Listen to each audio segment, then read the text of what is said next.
Now, the last few generations of wedges that Callaway have released have been the Mac Daddy, the Mac Daddy 1, the Mac Daddy 2, Mac Daddy 3, Mac Daddy 4. So I guess you'd expect these to be the Mac Daddy 5. And they are. But the Jaws. Let's do it. Let's do it now. Coming in, yeah, flex. I just wanna win, yeah. LABB, who we running with, yeah. 2233, I'm on 10 again, yeah. State your name, big dope on flame. I just switched the lanes. Damn, he did it again. I just flipped the pain. Stripping and dipping in bass, slab on everything.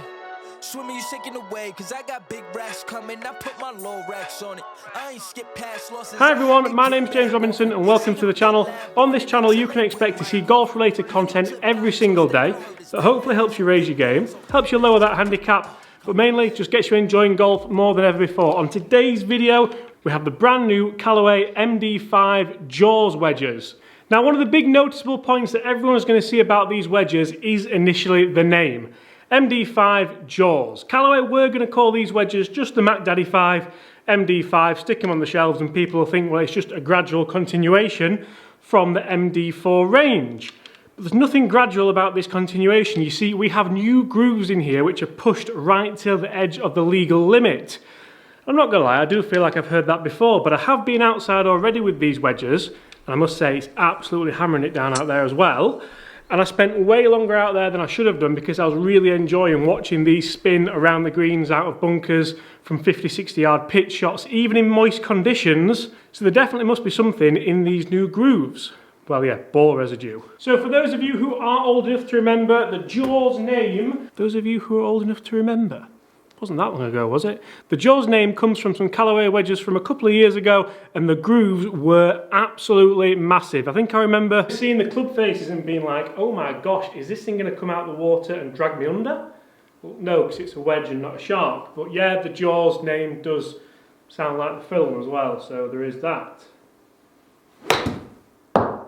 So as you can imagine, these wedges are pretty jam-packed with technology, well, for wedges anyway, but I'd just like to spend a moment talking about how they look, because aesthetics with wedges is an absolute massive part of buying wedges, and for me, these things look very, very nice, and that's one thing which I couldn't say of Callaway wedges before. They just look so aesthetically plain. I've said aesthetically twice now in like 30 seconds. They just look so plain, they look so simple. Looking down at them, they don't necessarily look like Callaway wedges, they just look like a nice set of plain, simple wedges. I personally do quite like this chrome colour with the blue. What kind of blue would you say that is? Comment below, what kind of blue would you say that is in there? This nice little kind of sea blue, sky blue. This kind of blue paint job in the back with the 4 dots that we have come accustomed to seeing in the back of Mac Daddy wedges. They do look pretty good, but these are available in different colours. You can get them in a black finish, and you can also get them in the Callaway custom shop to be kind of whatever colour your heart so desires. And funnily enough with this one, the blue in the head matches the blue Dynamic Gold 115 Tory Shoe shaft sticker, which also matches the blue Lampkin UTX grip. So as a whole, you've got quite a nice kind of colourful wedge there. Now I must say, I have been outside with these clubs and I'm going to get to that, but I'd like to talk you through maybe a little bit of a negative for what I see for these as well. Callaway do now offer these wedges in a low bounce, wide sole finish, so that's now 5 grinds that we have. We have the C grind, we have the low W grind, we have the S grind, we have the X grind, and now we have the high W grind.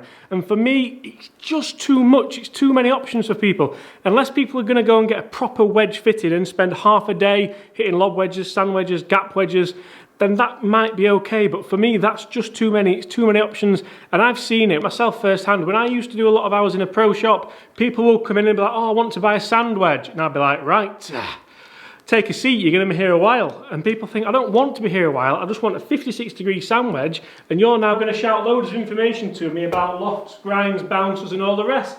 People don't really understand it. To be honest, I don't think I really understand it. So how's your average Joe golfer, or your mid-handicap golfer, or your high-handicap golfer, or even your beginner who just wants a new set of wedges, how are they supposed to understand it? But then I suppose you could say that, well, the options are there. So if someone wants a standard wedge, the S grind is there, go and get that one. And then if you do want to spend some time with your pro, with a club fitter, with a Callaway wedge fitter, then I suppose you have always got that option there. So it's pluses and minuses. I personally just think it's probably too much information to process. But then I guess maybe people are all different, aren't they? And some people love that kind of thing and love getting right into the nitty-gritty of wedge bouncers, and maybe I don't. So let's get back to the grooves. The grooves have a much tighter edge, they're a sharper radius, and as I said earlier, they are right up to the legal limit. So much so that in the Callaway factory, when these grooves have been made, they've had to change the cutter every 15 wedges. That could get expensive. And for me, you do have to take your hat off to that, because that's engineering at its finest, isn't it? That's not a case of, well, we're having to change the cutter every 15 wedges, so let's not make the wedge quite as good, because then it's obviously going to cost us a lot more money. It's, let's get these wedges as good as we possibly can. I don't care if we have to use a new cutter every wedge. These wedges are going to be the best we can possibly make them. So I guess you've got to take your hats off to, maybe put that back on with that hair. I guess you've got to take your hat off to Callaway there, haven't you? Now you might think that's all the groove technology spoken about, but it's actually not. We also have this micro groove technology, which is said to increase friction and improve spin by up to 800 RPM, which is a lot. Now one of the real big aspects of these wedges is the size. And that might sound a little bit ridiculous, but one thing Callaway have done is made the head sizes ever so slightly different. So in the gap wedge, the 46, the 48, the 52, the 54, even up to the 56, the head sizes are ever so much smaller, so that when you integrate it into an iron set, you don't see a massive difference between your pitching wedge and your gap wedge.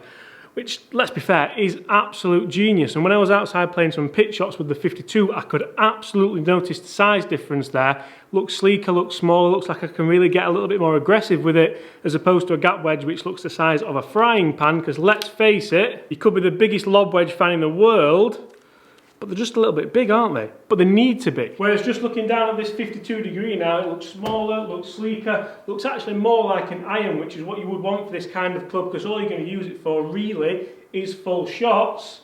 So without any further ado, let's get outside in the rain and let's test these wedges around the greens, out of bunkers, where you're supposed to test wedges. You didn't think we'd do a wedge review just being in the studio, did you? Because that really wouldn't work. To be honest, I did want to do this whole review outside, but I really didn't fancy standing there outside in the pouring rain. These are the new wedges. This is an umbrella, by the way. These are the new wedges. These are the new grinds. Yeah, well, let's talk a bit about the bounce. Yeah, let's talk a bit about the grooves, and then let's finish. Now, I wanted to talk you through what technology's gone into these wedges. Go out and test them. I'm not going to lie, I've already tested them outside, and then we'll come back in here and I will talk you through them.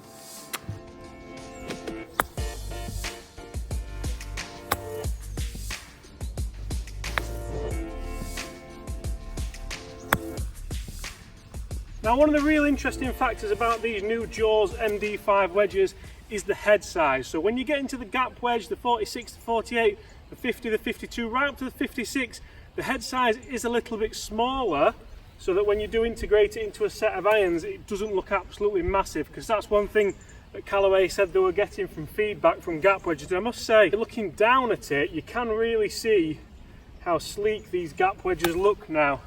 I've got this gap wedge in a 52 degree, 10 degree bounce S grind, and I must say, looking down at it, even if I was to look down at it for a full shot or a pitch, it's really whetting that appetite to play some nice zippers in there.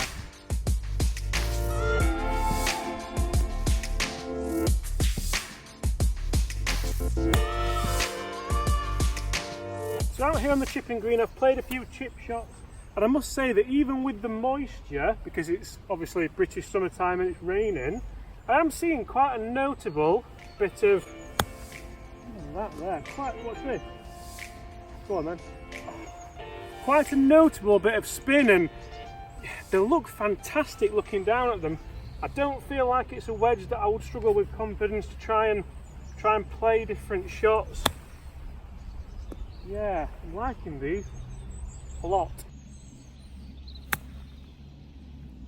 So this 56 degree wedge, I'm having a 10 degree bounce S grind, and for me that's absolutely perfect for playing shots square faced and just not really worrying too much. Zip. Oh. And just not really worrying too much about opening that face up and trying to manipulate it, because I guess that's what the 60 degree wedge is for.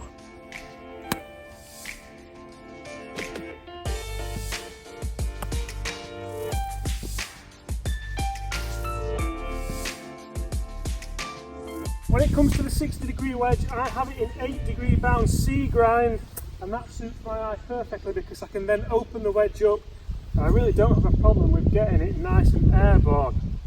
it sits so flush to the ground.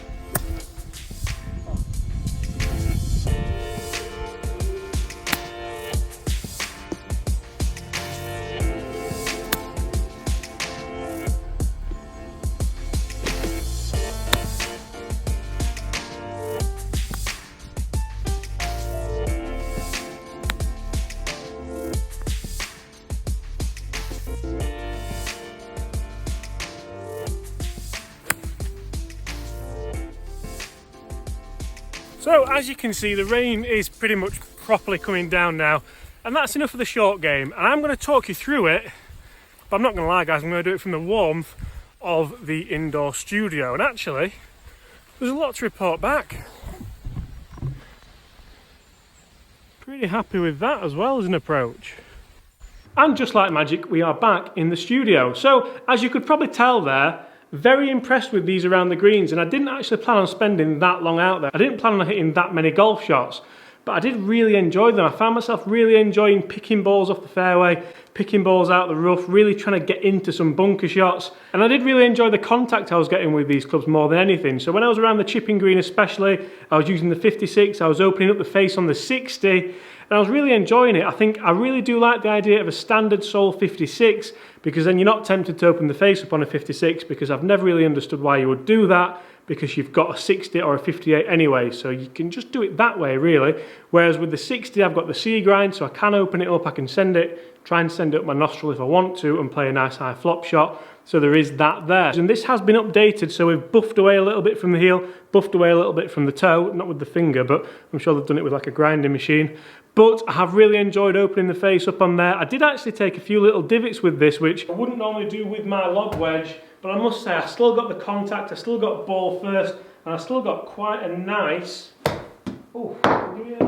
shot out of it, which does mean a lot if you do catch it a little bit heavy. Some wedges, if you catch it a little bit heavy, then you kind of get shown up and you get egg on your face and the ball goes maybe a foot in front of you. We've all been there. Guys, thank you so much for watching. I do hope you've enjoyed that video on the new Callaway MD5 JAWS wedges. I've very much enjoyed using these, and I'm sure you will too. If you're in the market for a new set of wedges, maybe go and take a look at the brand new Callaway MD5 JAWS wedges. Guys, thanks once again for watching. I do hope you've enjoyed that video. Hit the like button if you have enjoyed that video. Hit the comments below. What wedges are you using at the moment? What brand are you using? What loft are you using? How many are you using? And if you haven't hit that subscribe button already, guys, come on. You know what to do. Come on, hit that subscribe button. And as always, I'll see you tomorrow.